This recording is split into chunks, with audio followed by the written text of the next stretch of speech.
In our podcast, Keep It or Change Cars, we discuss car buying tips, how to get more for your money. Catch, you ask, we answer. You want a fun car for the weekend that turns heads? Mazda MX-5 or Peugeot RCZ? Which is the better buy for under 250,000 Rand? In this episode of All Things Motoring, high speeds, no practice time, and pure adrenaline, we dive into the St. Helena F1 Powerboat Festival, and it is wild.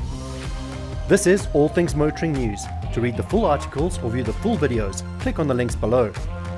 Mahindra is SA's fastest growing brand again. New T9 plug-in hybrid expands JAC Motors' green energy fleet. Unique opportunity offered to elite SA players at Renault Clay Court Challenge. Isuzu Foundation raises close to 350,000 Rand for Ironman for the Kids Charity Trust. Kimi Antonelli, the 18-year-old rookie, is on the move after 2 races with Mercedes F1 racing team.